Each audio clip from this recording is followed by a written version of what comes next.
Hello everyone, I hope you all doing well. So in today's video we are going to talk about New Zealand. Okay, so we are going to talk about the geography of New Zealand, history, then climate, animals, food, culture and many more things. Okay, so let's start from the geography of New Zealand. So as you can see the map of the New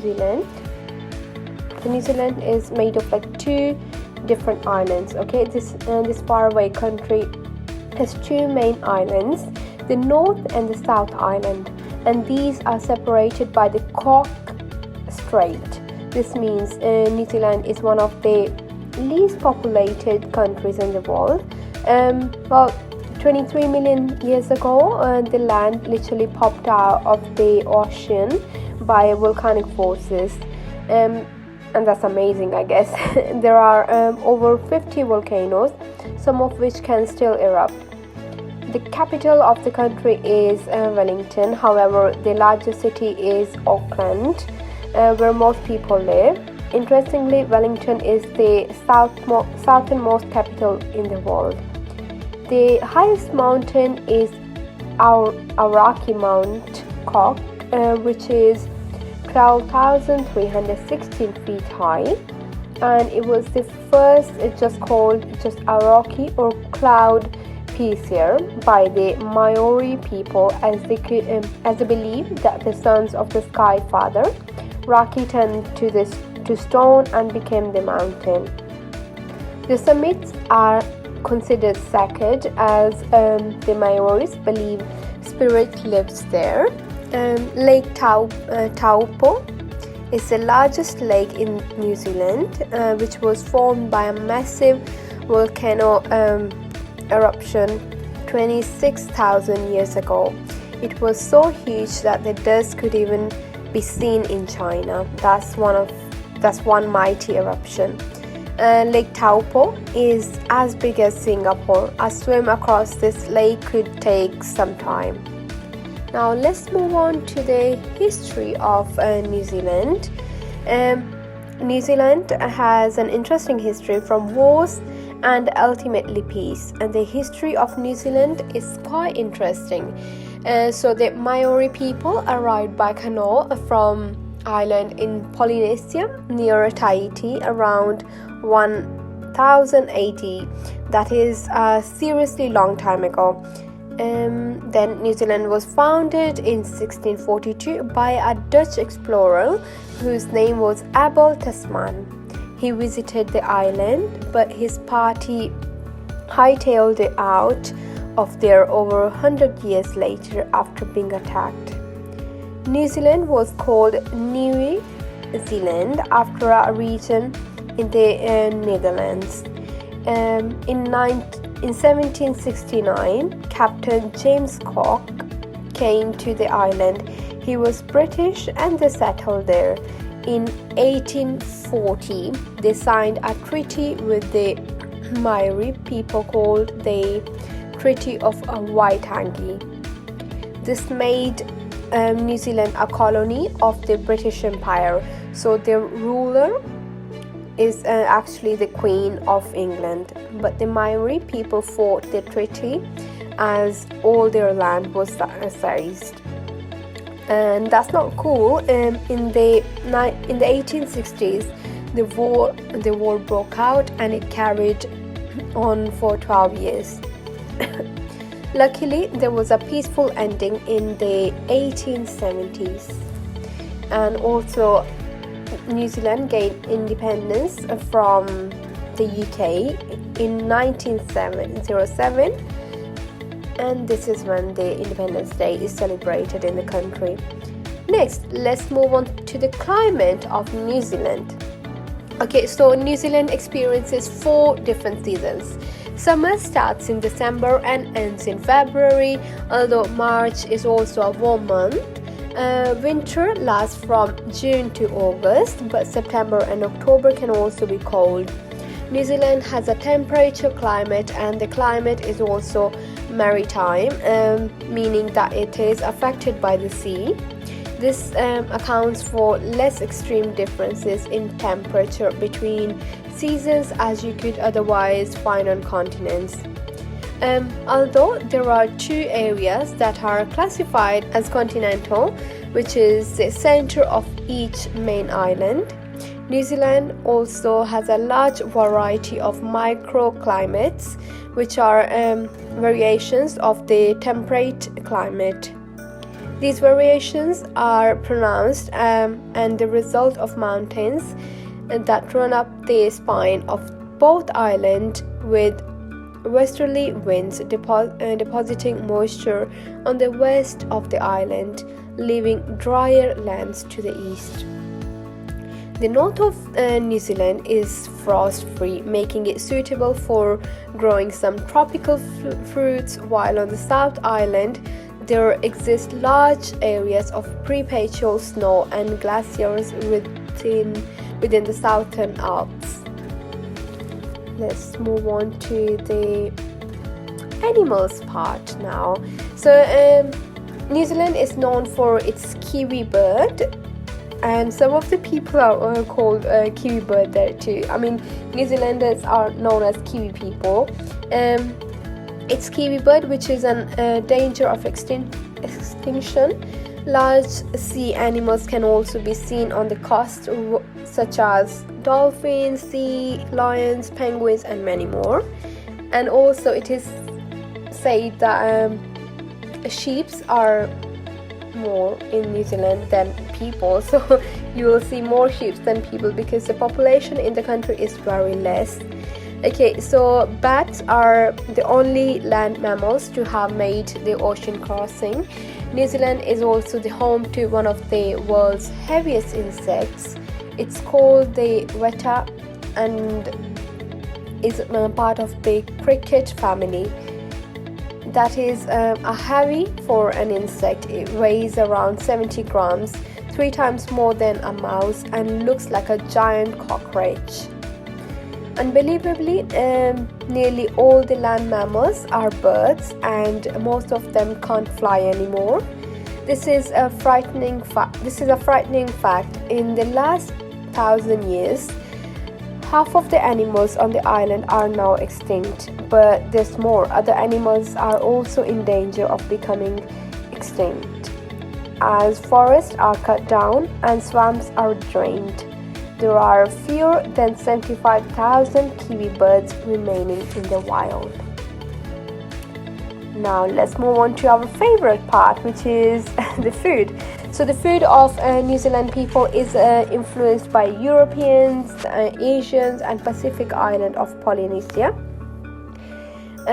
Kiwi barbecues featuring New Zealand beef, lamb, and seafood are a big part of the culture and typify the laid-back nature of New Zealanders. Fish and chips may not be high on the healthy eating scale, but no New Zealand cuisine experience is complete without enjoying the traditional New Zealand takeaway meal, which is served in wrapped paper with fish and chips. Then they have Maori hangi, which is cooked in an underground pit filler with hot stones. A hangi feast typically includes kumara, sweet potato, pumpkin, chicken, pork, lamb, and seafood. The hangi was the most widely used method of cooking by Maori for more than 2,000 years, and now saved mainly for special occasions. Foods cooked in a hangi include chicken, pork, mutton, as well as various vegetables. The New Zealanders also have food festivals in the country, wildwood festivals, which include everything from sheep's eye to bug larvae, wild highland beef, curried hoki tikka, pastry ice cream, mountain merino, and venison tongue are all on the list of things people can try.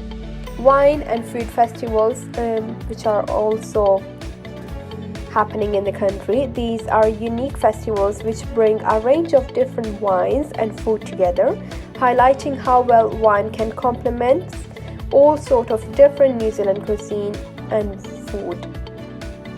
Then we have the Kiwis' favorite dessert, which is this called Pavlova, and New Zealanders also love their Pavlova, marinic based dessert that's topped up with cream and fresh food. Pavlova is a permanent fixture at the Christmas table. For something a bit healthier, you can't go past the delicious kiwi fruit, small and furry and green on the inside. It's best eaten by scooping the sweet, juicy flesh out of the middle. Now let's move on to the culture. Okay, Maori culture. New Zealand has a rich and fascinating history, reflecting the unique mix of Maori and European culture. Maori were the first inhabitants of New Zealand, or Aotearoa, which means the land of the long white cloud. The extended family lived together in huts grouped into villages, anywhere from a few to 500 households. The families were sub-tribes that are a part of a wider tribe, which established their social structure. Each tribe had the same ancestor that came from the Hawaii on a certain canal. This determined marriage, settlement patterns, and who fought whom. The Maori named the country Aotearoa, which means the land of long white cloud. What an awesome name, isn't this? Okay, so the New Zealand has 3 official languages: English, Maori, and New Zealand Sign Language.